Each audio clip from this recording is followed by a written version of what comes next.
मेरा नाम है हरिया, मैं काम करता हूँ बहुत बढ़िया, खाता हूँ खाना और रोज गाता हूँ गाना। अरे यार, आज तो बहुत देर हो गई। इस खतरनाक जंगल को देखकर तो मेरे हाथ पैर ठंडे हो गए हैं। अगर मैं वक्त पर गांव नहीं पहुंचा तो मालिक बहुत नाराज हो जाएंगे। तभी हरिया को एक आवाज सुनाई देती है। सुनिए हरु जी। अरे, ये आवाज किसने दी? तभी हरिया को सामने कुछ दूर एक औरत खड़ी दिखाई देती है। अरे भाई, ये औरत अकेली इतनी रात को इस जंगल में क्या कर रही है? चलकर पूछना पड़ेगा। फिर हरिया अपनी बैलगाड़ी उस औरत के सामने लाकर रोक देता है और उससे पूछता है। अरे सुनिए, आप इतनी रात को इस खतरनाक जंगल में अकेली क्या कर रही हैं? तभी वो औरत मीठी आवाज में कहती है। अरे हरु जी, आप आ गए। मैं कब से आपका इंतजार कर रही थी। वैसे तो यहाँ से काफी लोग गुजर चुके हैं, लेकिन मैं खास आपका इंतजार कर रही थी। अच्छा, तुम सच कह रही हो? मुझे तो यकीन नहीं हो रहा है। वो क्या है ना, आज तक किसी ने मुझसे इतने प्यार से बात नहीं की। हाँ हरु जी, मैं सच कह रही हूँ। अब देर मत करिए और जल्दी से मुझे मेरे घर तक छोड़ दीजिए। हाँ, कौन सी बड़ी बात है, अभी छोड़ देता हूँ। आप मेरे पीछे बैलगाड़ी में बैठ जाइए और मुझे रास्ता बताते चलिए। फिर वो औरत हरिया की बैलगाड़ी में बैठ जाती है और हरिया बैलगाड़ी हाँकता हुआ आगे चल पड़ता है। फिर उस औरत के बताए हुए रास्ते पर चलते चलते हरिया बैलगाड़ी लेकर एक काली गुफा के आगे आकर रुक जाता है। हरिया उस औरत से पूछता है। हाँ देवी जी, आपका घर कहाँ है? यहाँ तो एक गुफा के अलावा और कुछ नहीं है। तभी अचानक वो औरत हवा में उड़ने लगती है।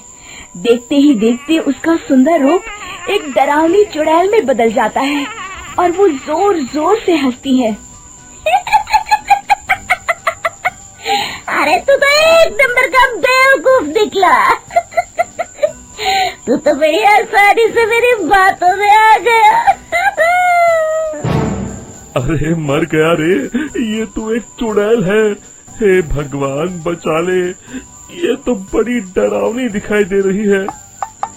और फिर अगले ही पल हरिया की बैलगाड़ी में रखा सारा सामान हवा में उड़ता हुआ उस काली गुफा के अंदर चला जाता है और वो चुड़ैल भी उस गुफा के अंदर जाकर कहीं गायब हो जाती है। हरिया ये नजारा देख बुरी तरह घबरा और परेशान हो जाता है। अरे, ये चुड़ैल तो मेरा सारा सामान लेकर गुफा में गायब हो गई। अब क्या होगा? अगर मैं गांव खाली हाथ गया तो मालिक मेरी अच्छी खबर लेंगे। मेरी इस बात का कोई यकीन भी नहीं करेगा। फिर आखिर वही हुआ। हरिया के मालिक चंपक सेठ को हरिया की किसी भी बात पर रत्ती भर भी यकीन नहीं हुआ। चंपक सेठ को लगा हरिया झूठ बोल रहा है और उसने ही लालच में आकर सारा सामान हड़प कर लिया है। फिर हरिया को बेईमान समझकर चंपक सेठ उसे काम से निकाल देता है। अगले दिन अपनी दुकान में परेशान बैठा चंपक सेठ गुस्से में बड़बड़ाता है। अरे, दुकान में तो सामान बिल्कुल भी नहीं है। अब मुझे ही शहर जाकर सामान लाना होगा। फिर वो अपनी बैलगाड़ी लेकर शहर चला जाता है। शहर से सामान लेकर जब चंपक सेठ वापस गांव लौट रहा होता है, तभी उसे एक आवाज सुनाई देती है। चंपक जी, ओ चंपक जी। अरे, ये तो कोई मेरा नाम लेकर मुझे पुकार रहा है। फिर उस रास्ते में वही औरत खड़ी दिखाई देती है। फिर क्या था, हरिया की तरह चंपक सेठ भी उस औरत के पास अपनी बैलगाड़ी लेकर जाता है और वो भी उसकी चिकनी चुपड़ी बातों के मोह जाल में फंस जाता है। फिर चुड़ैल उसे भी अपनी गुफा तक ले जाती है और उसका सारा सामान लेकर गुफा में गायब हो जाती है। बेचारा चंपक सेठ लाचार होकर खाली हाथ गांव लौट आता है। फिर ये उस जंगल में रोज की बात हो जाती है। जो कोई भी शहर से कुछ लेकर गांव की तरफ लौटता, वो चुड़ैल उसे बेवकूफ बनाकर उसका सारा सामान लेकर गुफा में गायब हो जाती। एक दिन हरिया एक लकड़हारे को उसी जंगल की तरफ जाते हुए देखता है। फिर हरिया उसे रोकते हुए कहता है, अरे भाई, क्यों अपनी मौत को दावत दे रहे हो? मेरी बात मानो, आगे जंगल में मत जाओ, वहाँ एक बड़ी भयानक चुड़ैल रहती है। लकड़हारा हरिया की बातों को नजरअंदाज करते हुए कहता है, अरे भाई, मुझे पहले ही बहुत देर हो चुकी है, मुझे जाने दो भाई। शाम तक लकड़ियाँ काट कर शहर के बाजार में बेचना है। तुम अपनी ये कहानी किसी फुर्सत में बैठे इंसान को सुनाओ, मैं तो चला। इतना कहकर लकड़हारा वहाँ से आगे जंगल की तरफ चला जाता है। फिर अगले दिन गांव के मुखिया के घर के बाहर बहुत सारे लोग जमा हो जाते हैं। तभी हाथ में कुल्हाड़ी लिए खड़ा लकड़हारा कहता है, अरे मुखिया जी, अब आप ही हमें बचाइए उस जंगल वाली चुड़ैल से। हमारा सारा काम तो शहर से ही होता है। अरे मुखिया जी, उस चुड़ैल की वजह से तो मैं पूरी तरह बर्बाद हो गया हूँ। हम सबको मिलकर उस चुड़ैल का कोई इलाज करना पड़ेगा।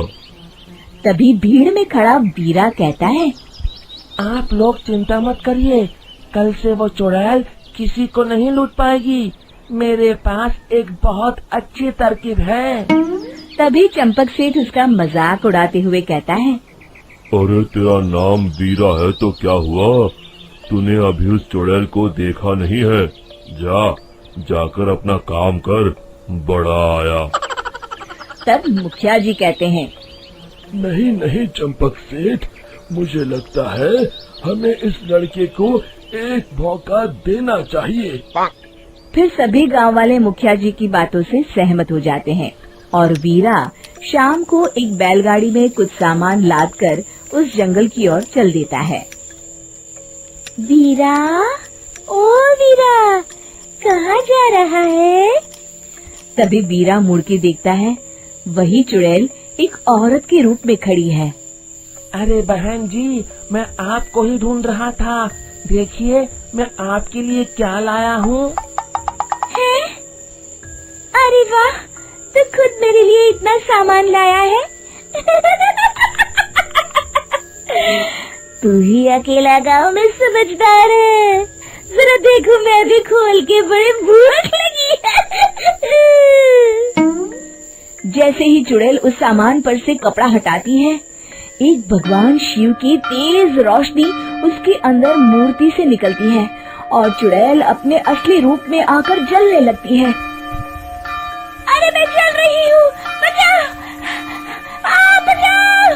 ओम नमः शिवाय!